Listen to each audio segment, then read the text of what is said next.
तयस्तीर्थकृतोऽप्यनिहितो शिवाय धात्रे सुगताय विष्णवे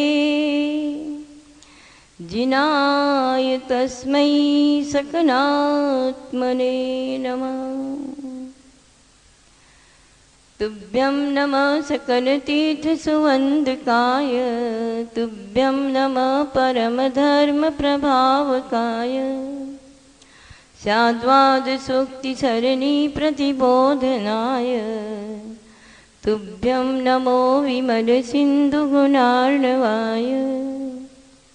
श्री अनंतानंद सिद्ध परमेष्ठी भगवान की, श्री देवादिदेव श्री आदिनाथ भगवान की, देवादिदेव श्री चंद्र प्रभु भगवान की, देवादिदेव श्री महावीर भगवान की, श्री 24 तीर्थंकर भगवान की, परम पूज्य गुरुदेव आचार्य श्री विमल सागर जी महाराज की, परम पूज्य आचार्य श्री भरत सागर जी महाराज की। कर मलीन वनिता गदादिते चिन्ह चीन ते है कुदेव तिन की जुसेव सठ करत न तिन भव भ्रमण छे। जे राग द्वेष मल कर मलीन, जो राग द्वेष रूपी मल से मलिन है, स्त्री गदा शंख चक्र आदि लेकर के रहते हैं, जिनके ये चिन्ह हैं, ते हैं कुदेव, वे कुदेव कहलाते हैं, है ना। ते हैं कुदेव तिनकी जो सेव, उनकी जो सेवा है वह संसार के भ्रमण को कभी भी क्षीण करने वाली नहीं है। कुदेव समझ में आ रहा है। और अदेव कौन है? कोई पीपल पूजता है, कोई घट्टी पूजता है, कोई डेली पूज रहा है, कोई मटका पूजता है, कोई कुआं पूजता है, ये सब कौन है? अदेव है। इनकी पूजा अदेव पूजा है, कभी संसार का क्षय करने वाली। पूज रहे हैं, जैनी जाकर भी पीपल की पूजा कर रहे हैं, कुएं की पूजा करते हैं, अग्नि की पूजा करते हैं। क्या है ये? अदेव पूजा। और इन सब से भिन्न वीतराग सर्वज्ञ हितोपदेशी जो हैं वे हैं देवाधिदेव। समझ में आई बात? देवों से भी जो पूज्य हैं, कुदेव भी जिनकी आराधना करते हैं, देव गति के देव भी जिनके द्वारा जो जिनकी पूजा करते हैं, वो देवों से अधिष्ठित 100 इंद्रों से पूज्य अरहंत देव देवाधिदेव है। ध्यान रखना, देव नहीं, देवाधिदेव। आपने शांति विधान की पूजा की होगी। 32 अर्घ जो चढ़ते, किसके चढ़ते?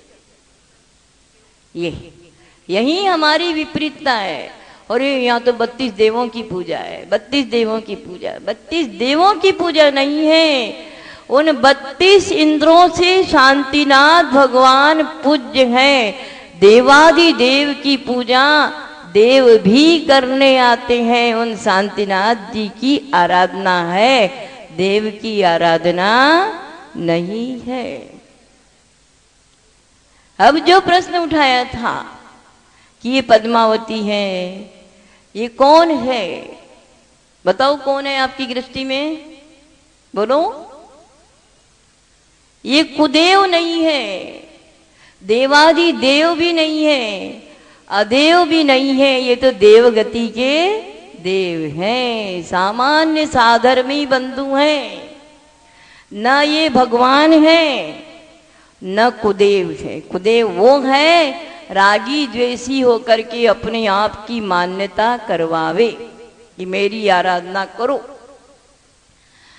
ये जो है 24 भगवान के यक्ष यक्षिणी हमारे साधर्मी बंधु हैं। इन साधर्मी बंधुओं की न पूजा है न आराधना है, क्या इनका सम्मान है। जैसे यहाँ साधर्मी बंधु आए, आपने माला आदि पहनाकर सम्मान कर दिया, वैसे ही इनका सम्मान भेंट आदि है। बाकी यदि इनको भी भगवान मान करके तुमने आराधना करना शुरू कर दिया, पूजा कर लिए, घंटों घंटों वहां बैठ गए, भगवान की एक पूजा नहीं की, तो मिथ्यात्व से आगे कुछ नहीं होगा, ध्यान रखना। मिथ्यात्व से बच नहीं पाओगे, क्योंकि हमारा सरागी देव हमारा पूज्य नहीं है। देव हमारे पूज्य न, चारों गति के देव है, फिर सर्वार्थ सिद्धि के देव की पूजा करें तो। किंतु धर्म पर जब संकट आया है, तब इन देवों की शक्ति अधिक है, इन्होंने समय समय पर धर्म की रक्षा की है, इसलिए इनका सम्मान है, बहुमान है, आदर है, प्रतिष्ठा है। किंतु भगवान के समान इनके अंदर पूज्यपना कभी हो सकता, त्रिकाल में भी नहीं हो सकता।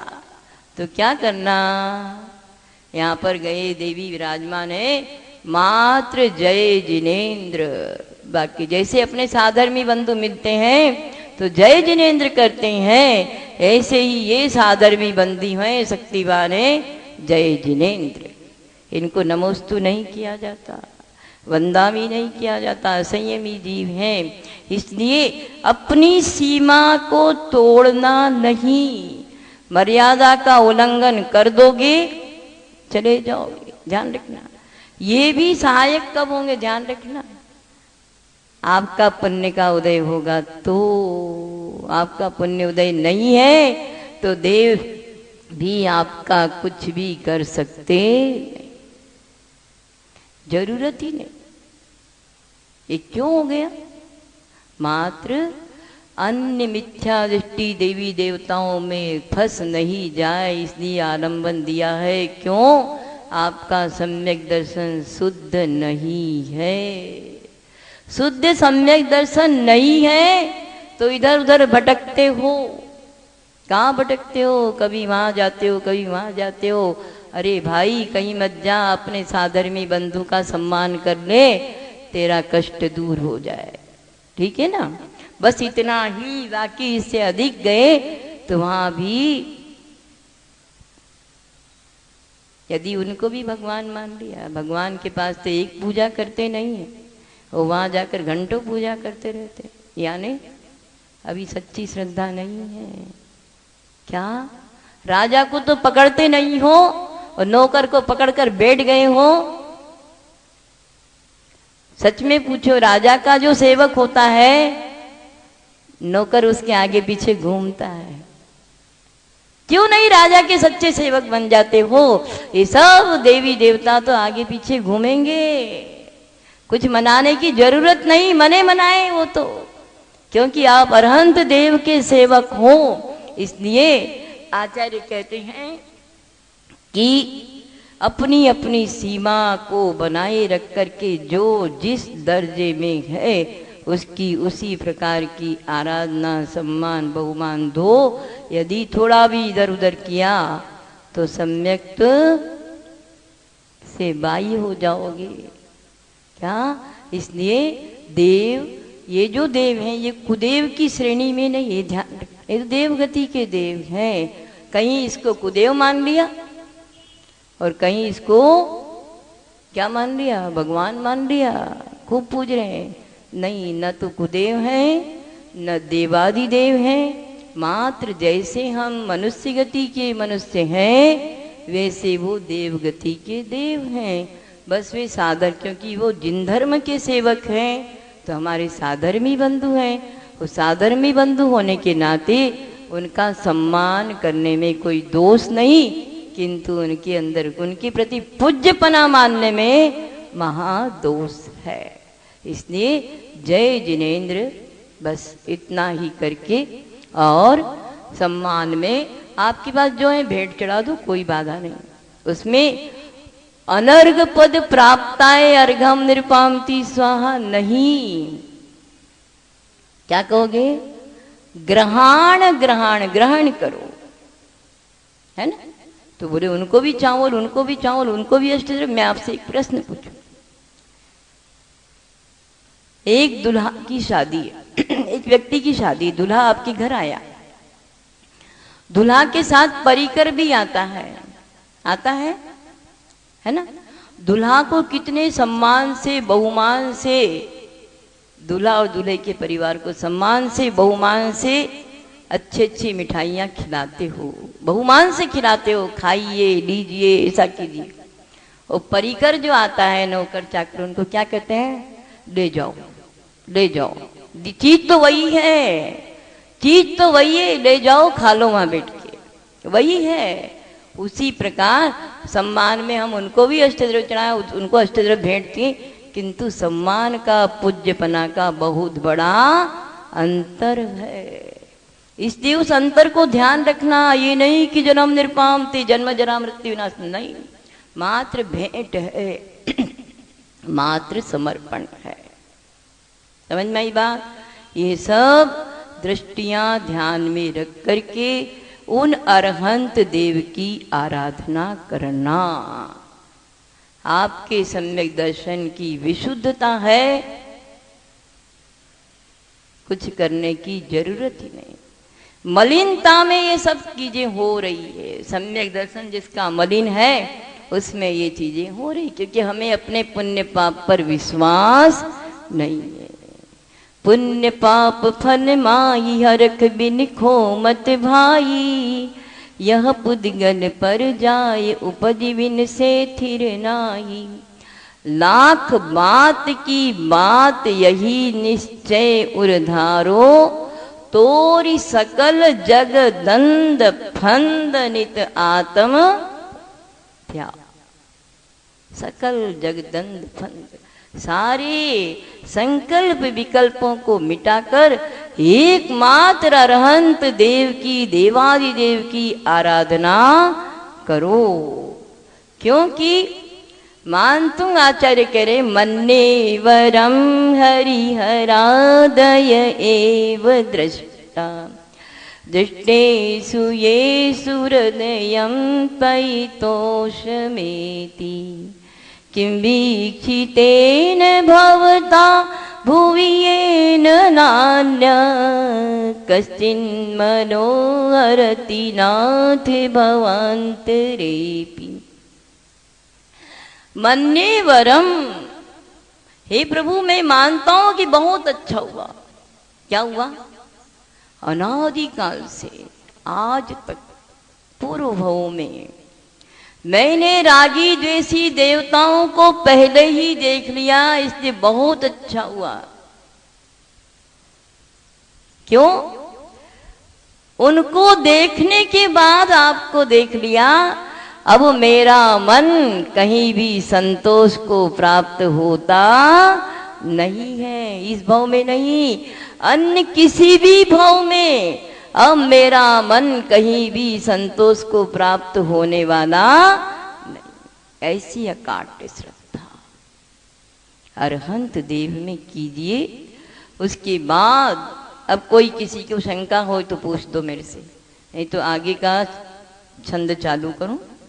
किसी को कुछ समझना है ना? और भी विधान आदि होते हैं। तो किस इन देवी देवताओं को बहुमान दे देते हैं, सम्मान दे देते हैं, जिससे कि आगच्छ आगच्छ तिष्ठ तिष्ठ ग्रहण ग्रहण, आओ यहाँ रहो और ये भेंट स्वीकार करो, हमारा यह कार्य निर्विघ्न हो, बस इतना ही आह्वान होता है। समझ में आई बात? आई समझ में?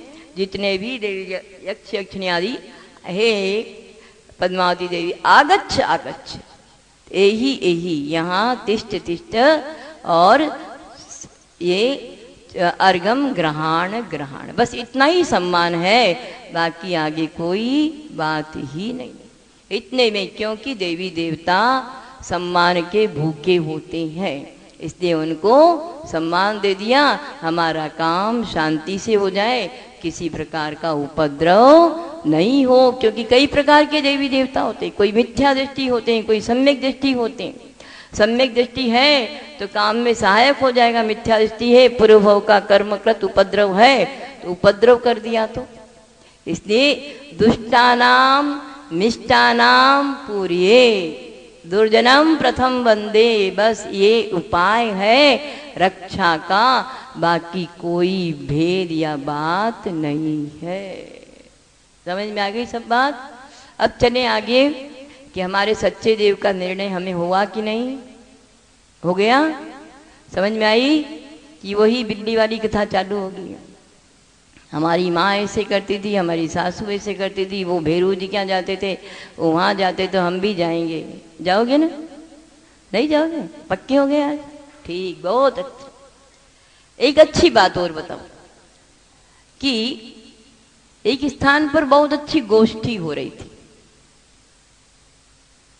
जैन दर्शन की बात आई तो उन्होंने कहा जैनी लोग परिग्रहवादी हैं, ये पैसे, इनके पास पैसा बहुत है और ये पैसे के डोलूपी हैं, इसलिए इनके सबसे बड़े परमेष्ठी कौन है? सिद्ध भगवान है। किंतु ये सिद्धों को पहले नमस्कार नहीं करते। किसको करते हो? ये प्रश्न उठा उस गोष्ठी में कि जैनी लोगों के पास पैसा है, क्यों कि ये जिसके पास खूब संपत्ति है ऐसे अरहंत को तो पहले नमस्कार करते हैं, और जिनके पास कुछ नहीं है किंतु सबसे बड़े हैं उनको बाद में नमस्कार करते हैं। सही बात है। अरहंत के पास समो शरण रूपी बहिरंग लक्ष्मी है, अनंत चतुष्टय रूपी अंतरंग लक्ष्मी है। दोनों लक्ष्मी प्राप्त करने के लिए आप पहले अरहंत को नमस्कार करते हो, फिर सिद्धों को करते हो। बात ठीक है क्या? बात ठीक है? नहीं, बिल्कुल गलत। हम अरहंत देव के अनुयायी हैं। अरहंत देव ने हमें कीचड़ में कमल की तरह रहना सिखाया है। वे अरहंत, हम क्यों अरहंत को नमस्कार करते हैं? पहले तो उन्होंने हित का उपदेश दिया, तो बहु उपकारी होने से लिए के कारण हम सबसे पहले अरहंत को नमस्कार करते हैं। दूसरी बात, अरहंत देव समोसरण जैसी महाविभूति को प्राप्त करके भी उस स्वर्णमयी कमल से भी निर्लिप्त होकर के अधर रहते हैं, उसमें लिप्त नहीं होते। उसी प्रकार हम भी संसार में रहते हुए संसार की विभूति में लिप्त नहीं होवे, इसलिए हम सबसे पहले अरहंत को नमस्कार करते हैं। समझ में आई? न कि विभूति चाहिए। जैसे आप निर्लिप्त होकर कमल से 4 अंगुल ऊपर रहते हो, वैसे ही हम भी निर्लिप्त होकर के संसार में रहें। ध्यान रखना, संसार में आप रहो, कोई चिंता नहीं, किंतु संसार हम में नहीं रहे, इसकी चिंता है। संसार हम में रहे। आज संसार है कि नहीं? नहीं है। सबके जेब में संसार है। एक मोबाइल में पूरा संसार बसा हुआ है और सबके जेब में। यही खतरनाक चीज है। तो जैनाचार्य कहते हैं आप संसार में रहो, कोई चिंता नहीं, किंतु संसार आप में नहीं रहना चाहिए। क्या? नाव में, पानी में नाव रहे कोई चिंता नहीं, किंतु नाव में पानी आना नहीं चाहिए। बस गड़बड़ यही है।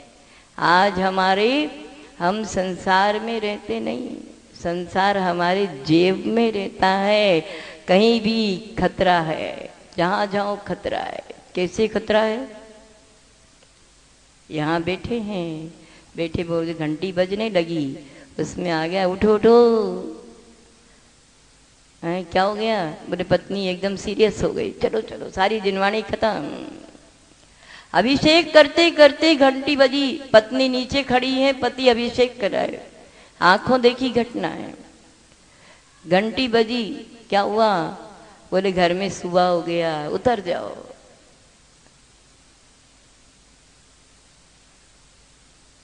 हो गया गड़बड़। ये है संसार जेब में बसे हुए की स्थिति। सम्मेद शिखर जी में गए, उतरते ही क्या किया? पहले मोबाइल, बच्चे ठीक है कि नहीं, माँ ठीक नहीं, पत्नी ठीक है कि नहीं। मोबाइल नहीं होता, जेब में संसार नहीं होता तो निर्विघ्न वंदना करता। आंखों देखे, हम लोग दर्शन को जा रहे, वो गाड़ी से उतरा, पहले मोबाइल खटखटा दिया। अरे काका साहब आ जाओ जल्दी से। क्या हो गया? दादी सीरियस हो गई। दूसरे को कहते अरे जल्दी, अब तो हो गया, तुम शिखर जी गए हो, किंतु अपने यहाँ तो सूतक हो गया। हो गई सारी वंदना। ये है जेब में संसार बसने वालों की हालत। इसलिए आचार्य कहते हैं घर से निकलते समय ही, जब दर्शन को आओ, घर से निकलते समय ही अपना सकलीकरण कर लो। ये सकलीकरण विधि बहुत मुख्य विधि है। संसार शरीर का, घर का, जब तक हम यहाँ रहे, मंदिर में रहेंगे, तो आगे त्याग करके पूजा करो। सबका त्याग करके, परिवार का, परिकर का, पर्याय का, परिग्रह का त्याग करके बैठो। कब तक? जब तक पूजा अभिषेक दर्शन करता हूं। तो फिर जेब में मोबाइल भी हुआ, जेब में संसार रहता हुआ भी आपका कुछ भी बिगाड़ कर सकता नहीं। आगे जैनाचार्य कहते हैं तत्व निर्णय में सच्चे देव का निर्णय सम्यक दर्शन का कारण है। सच्चे गुरु का निर्णय सम्यक चारित्र का निमित्त है, और सच्चे शास्त्र का निर्णय समीचीन ज्ञान का निमित्त है। इसलिए किसी प्रकार का विकल्प नहीं करना। मैं रोज सुने, 2 दिन से माता जी ने क्या विषय उठा के रख दिया। संसार में रहते ऐसे चलता थोड़ी है, ऐसे ही चलेगा, ध्यान रखना। उस चेलना रानी ने क्या किया था? सैनिक का जीवन बदल के रख दिया। जब राजा के जीवन को बदल सकते हैं तो क्या अपने आप के जीवन को नहीं बदल सकते? चेलना ने सारा जीवन बदल दिया। किसका? एक ही बात कही चेलना ने, बदला लेने की भावना। जब सैनिक ने मुनिराज के गले में सर्प डाल दिया, क्यों डाला? क्योंकि उन्होंने कहा था हम सर्वज्ञ हैं। बुद्ध साधुओं ने कहा था हम सर्वज्ञ हैं। जब आप सर्वज्ञ हो तो आपके जूते चप्पल कहाँ है ये आप ही नहीं जानते क्या? फिर सर्वज्ञ कैसे? उस कठिन परीक्षा का उत्तर अथवा उसका बदला लेने के लिए सैनिक ने यशोधर मुनिराज के गले में सर्प डाल दिया। 3 दिन तक चेलना को नहीं कहा।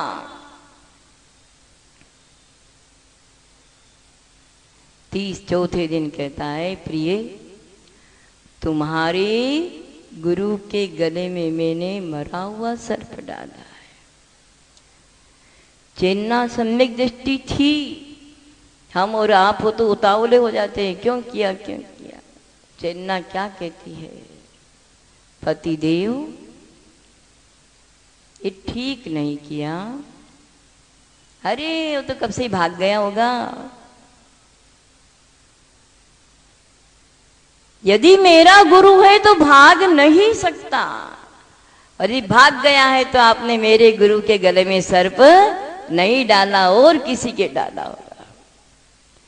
परंतु आपने मेरे गुरु के गले में सर्प डाला, उसकी मुझे कोई चिंता नहीं, क्योंकि हमारे साधुओं की तो खेती है परिसर और उपसर्ग सहना, ये तो उनके काम है। किंतु मेरे जैसी पत्नी के होते हुए और मेरा पति वह, आपने गुरु के गले में सर्प डाला, उसकी मुझे चिंता नहीं, किंतु चिंता इस बात की है कि मेरे जैसी पत्नी के होते हुए और मेरा पति 7वें नरक की आयु बांधे, इससे बड़ा मेरा कोई पाप का उदय नहीं हो सकता। इतना सुनते ही, ओ इतना करने के बाद भी चेतना क्रोधित नहीं है मेरे ऊपर। हम हो तो 2-4 गालियां दे, वो दे, तुमने ऐसा किया। कहती अरे मुझ जैसी सम्यक दृष्टि नारी के होते पति ऐसा कार्य करे। उसी प्रकार आपको जैन कुल उत्तम कुल जिनवाणी मिली, इसको मिलने पर भी आप कुदेव कुगुरु को मानो, इससे बड़ा क्या पाप का उदय होगा। वे गुरु दोनों चल देते हैं गुरु के चरणों में। वो तो खड़ा हुआ है, कौन? श्रेणी खड़ा हुआ है, ध्यान रखना है। खड़ा हुआ है श्रेणी, देख रहा है वह चेलना मुलायम रुई से, है ना, चीटी शक्कर इधर रखी चीटियों को उतार रही है, सर्प निकाल रही है। अब बताइए श्रेणिक ने कितने उपास किए, कितने व्रत किए, कौन से जाप किए, पाप क्षय हो गया? बोलो। पश्चाताप के आंसुओं के से भर भर के मानव रो रहा है, ऐसा घोर पाप मैंने किया है, मुझ पापी को धिक्कार, पापी को धिक्कार, पापी को धिक्कार। पश्चाताप के आंसुओं ने उस श्रेणी के मिथ्यात्व को गलित कर दिया, मोहनी कर्म का उपशम होकर के सम्यक दर्शन प्राप्त किया। ओहो विषयों की आशा नहीं जिनके साम्य भाव धन रखते हैं, निज पर के हित साधन में जो निस दिन तत्पर रहते हैं, स्वार्थ त्याग की कठिन तपस्या बिना खेद जो करते हैं, ऐसे ज्ञानी साधु जगत के दुख समूह को हरते हैं। बेचारे आप लोग हो, आप अनाथ हो, हमारे तो अनंत देव स्वामी हैं। कभी भी साधु के साथ में बिचारा शब्द नहीं लगाना। हम दया के पात्र नहीं है, ध्यान रखना। दया के पात्र आप हो, दया का पात्र साधु नहीं होता। साम्य भाव धन रखते हैं। जैसे ही दोनों ने नमस्कार किया, समता भाव से उन मुनिराज ने दोनों को धर्म वृद्धि रस्तु आशीर्वाद। एक ने गले में सर्प डाला और एक ने उपसर्ग दूर किया, किंतु साम्य भाव धन जिनके पास है वही मेरा साधु है। जिसके पास समता नहीं वह मेरा साधु, मेरा गुरु नहीं हो सकता है। और गुरु की साम्यता ने ही श्रेणी के विचारों को परिवर्तित कर दिया। ओहो, इतने ऐसे दिगंबर साधु होते हैं जिन दिगंबर साधुओं को देखते ही क्या हो, उस मुद्रा को धारण करने के विचार आ जाए। विषयों की आशा नहीं जिनके, पंचेंद्रिय विषय वासना की जहाँ इच्छा भी नहीं है, साम्य भाव धन है। ध्यान रखना, कुंद कुंद आचार्य कह रहे हैं, हे साधो, किम काहदि वनवासो काय किलेशो विचित्र उवासो अध्ययन मोण पौदी समदारह्यस्य साधुस्स। समता साधु की सखी होती है, समता साधु का मित्र है। किम काहदि वनवासो, यदि समता नहीं है, साम्यता नहीं है, साम्य भाव रूपी धन नहीं है, तो कुंद कुंद आचार्य कहते हैं, हे साधो, किम काहदि वनवासो, केवल वन में निवास करने से कुछ भी लाभ होने वाला नहीं है। काय किलेशो विचित्र उवासो, खड़े रहो महीनों, महीनों के उपवास करो, मासोपासी बनो, 6 मास के उपवास करो, किंतु समता नहीं है तो काय क्लेश, विचित्र उपवास, 6 मास के उपवास भी तेरा कल्याण करने वाला नहीं है। और अध्ययन, 24 घंटे अध्ययन में रहते हैं, समता नहीं आई। मौन रहते हैं, समता नहीं आई, तो किम का समता रह्यस्य साहुस्य किम कुणदी। यदि साधु के पास दिगंबरत्व है, बाहर में दिगंबरत्व है, अंदर का दिगंबरत्व समता भाव है, यदि समता भाव नहीं आया तो वन में रहना, उपवास का करना, शास्त्र का पढ़ना, मौन आदि का अभ्यास, ये सब तेरा कल्याण नहीं कर सकते, ऐसा कुंद कुंद आचार्य कहते। तो हमारे दिगंबर साधु कैसे हैं? विषयों की वासा नहीं जिनके, समता साम्य भाव धन रखते हैं। समता ही जिनका धन है, जो यशोधर मुनिराज के पास था, जिसने एक पापी को तिरा दिया, साथ में नरक की आयु बांधी, उसको भी तीर्थंकर प्रकृति के योग्य बना करके तीर्थंकर प्रकृति का बंध करवा दिया। किसने? साधु की समता ने। इसलिए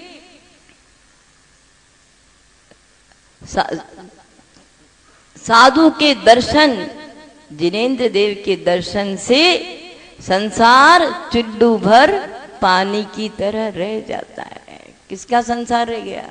श्रेणी का संसार मात्र 84,000 वर्ष का रह गया। विषयों की साम्य भाव धन रखते हैं, निज पर के हित साधन में जो निश दिन तत्पर रहते हैं। वे दिगंबर साधु स्वयं का भी कल्याण करते हैं और दूसरे का भी कल्याण, निस्दिन तत्पर रहते हैं। उनकी अपनी चर्या ही ऐसी चर्या है, गोचरी और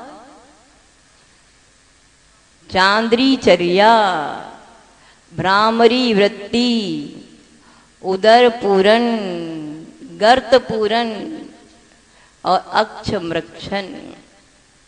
साधु की 5 प्रकार की चर्या।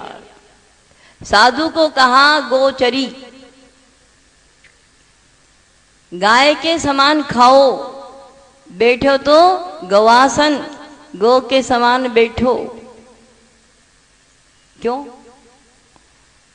बैठो? तो गवासन से, जिससे इंद्रियां वश में रहे। खाओ तो गोचरी चर्या। गाय कैसे खाती है और भैंस कैसे खाती जानते हो? भैंस जब पानी पीने जाती है तो अंदर घुस के खाती है? घास भी खाती है तो जड़ से उखाड़ के खाती है। गाय जब पानी पीती है, किनारे से पानी पीकर ऊपर ऊपर से घास खाकर चली जाती है। हे साधो, श्रावक के घर जाए तो ऐसा खाना, कैसा खाना, सब कुछ देख करके, पूरा सफाया मत करना। क्या? अपने हिस्से का खाना पूरा सफाया करके कभी मत आना, जिससे श्रावक को ऐसा लगे अरे महाराज तो सब खा गए, हमारे लिए कुछ नहीं बचा, यानी उस श्रावक का दिल नहीं दुखे। ऐसी चर्या करना, तेरा भी हित होगा और श्रावक का भी हित होगा। आचार्य देव शांति सागर जी महाराज एक छोटे से गांव में आहार को पहुंचे। छोटे से गांव में आहार की चर्या को निकले। एक बूढ़ी गरीब अम्मा, उसका एक बेटा था, वह थी गरीब थी। वहां आचार्य देव आहार के लिए पहुंच गए। साधु चौकन्ना होना चाहिए। पूरे चौका क्या बना है, कैसे बना है, कितना बना है, तभी आहार करे, नहीं तो नहीं करे। आचार्य देव की निगाह इतनी पैनी, आचार्य देव ने पुरसते हुए पूरा कटोरदान देख लिया। 3 रोटियां ज्वार की बनी थी। अब निज पर के हित साधन में जो निश्चिंत तत्पर रहते, गोचरी करनी है। क्या ओवरलोड नहीं करना, ध्यान रखना, गोचरी करना। दिगंबर साधु ओवरलोड नहीं करता है, गोचरी करता है संयम की साधना के लिए। आचार्य देव ने देखा 3 रोटियां हैं, एक इस बुढ़िया की, एक इसके बेटे की और एक मेरी। एक रोटी खाई, पानी पिया, मट्ठा पिया और हाथ धो करके बैठ गए। बहुत आनंद के साथ आहार, बहुत अच्छा आहार हो गया। यह है गोचरी। अब जब ध्यान में बैठे आचार्य देव, ध्यान इतना अच्छा लगा, इतना अच्छा लगा कि 3 बजे तक भी उठने का मन ही नहीं हुआ। लोग है ना संसारी जीव, महाराज तो अभी तक नहीं उठे, किसके यहाँ वार हुआ था? अरे उस बुढ़िया के यहाँ। उसने क्या खिलाया होगा? वो गरीब है, उसने क्यों चौका लगाया? उसके घर में क्या था? महाराज की तबीयत बिगड़ गई, कुछ खाने को नहीं था। 10 मिनट में महाराज आहार करके आ गए, बस बोलना शुरू कर दिया। जब देखा आचार्य देव ने कि ये तो उल्टी सीधी बातें करते हैं, उठ गए, ध्यान छोड़कर बाहर आए। बंधुओं, आज मेरा बहुत अच्छा आहार हुआ है। क्या? आज इतना अच्छा आहार हुआ है कि मेरा मन ध्यान में इतना लगा है, इतना लगा है कि ध्यान छोड़ने की भी इच्छा नहीं है। दिखाओ, प्रदर्शन नहीं। आहार की चर्या में प्रदर्शन नहीं। जो खाते हो वो खिला दो। अशुद्ध नहीं कि हम तो अशुद्ध खाते, जो खाते हो दाल सब्जी रोटी बस। ज्यादा मीनू बना के रख दिए उल्टे सीधे तो तुम भी दुखी हो जाओगे और साधु को तो ध्यान अध्ययन से वंचित कर दोगे। निज पर के हित साधन में गोचरी वृत्ति ऐसा खाओ कि श्रावक को कभी भी भार नहीं लगे। ये महाराज कहाँ से आ गए, इतना खर्चा होता है, ऐसा होता है। तो आचार्य कहते हैं वह साधु भी डूबा और श्रावक भी डूबा। तो पहली चर्या गोचरी, इसी आहार चर्या को 5 नाम से पुकारा साधु की आहार चर्या। दूसरा है अक्षमृक्षण, यानी जैसे गाड़ी में तेल डालने की, गाड़ी को चलाने के लिए उसमें ओंगन या तेल दिया जाता है, वैसे इस संयम रूपी गाड़ी में वे ओंगन देने की तरह इसको भोजन कराते हैं। कभी भी आसक्ति से आहार नहीं लेते हैं। तीसरी गर्तपूर्ण विधि, जैसे गड्ढा होता है उसको येन केन प्रकारेण भर दिया जाता है, वैसे इस वे दिगंबर साधु मीठा चाहिए, चकाचक चाहिए, नमकीन चाहिए, इडली चाहिए, डोसा चाहिए, वो चाहिए, पनीर चाहिए नहीं। जो भी रूखा सूखा शुद्ध मिला, ध्यान रखना, शुद्ध रूखा सूखा, ये नहीं कि पनीर खिला रहे हैं हम खाते महाराज खा लो, बाजार का पनीर ले आए हैं। बहुत सारे साधु क्या करें, घी के बिना कैसे बनाए, तो ले आओ डेयरी का घी ले आए, डेयरी का, ये नहीं। जैसा है रूखा सूखा शुद्ध भोजन ले करके एक गर्त पूर्ण करते, इस गड्ढे को भरते हैं, वे हमारे दिगंबर साधु होते। चांद्री चर्या, जैसे चंद्रमा जो है गरीब के घर में भी प्रकाश करता है और अमीर के घर में भी प्रकाश करता है, उसी प्रकार वह साधु दिगंबर साधु ये नहीं देखता ये गरीब का घर है कि अमीर का घर है, देने वाली सोने के कड़े पहनी हुई है कि लोहे के कड़े पहनी हुई है, सुंदर है कि कुरूप है, मात्र नीची दृष्टि करके और संयम की रक्षा से के लिए आहार ग्रहण करता है। ऐसी चर्या में जो निस्दिन तत्पर रहते हैं, तब कहाँ आगे स्वार्थ त्याग की कठिन तपस्या, उन्हें अपना कोई प्रयोजन नहीं, एकमात्र प्रयोजन है कर्म क्षय। कर्म क्षय की कठिन तपस्या बिना खेद जो करते हैं, क्या समता भाव से, बिना खेद नहीं समता भाव से, ये नहीं हो आपने इतना चला दिया हमको शर्म नहीं आती, इसमें चल के देखो। अरे हम क्यों चल के देखें, आपने तपस्या ली, आप चल के देखो महाराज। साधु नहीं कह सकता तुम भी चल के देखो, नहीं। स्वार्थ त्याग की कठिन तपस्या बिना खेद, उसमें ये संवर का अवसर, यही निर्जरा का अवसर है। प्रतिकूलता में भी अनुकूलता को देखते हुए वे साधु, ओहो आज तो आनंद आ गया, ऐसी धूप में चलने का अवसर, यानी मेरे कर्मों का बंध टूटने का अवसर, निर्जरा का अवसर आया है, ऐसा समझ करके वे उस साधना में लीन थे। आगे समय अपना हो गया, आगे की चर्चा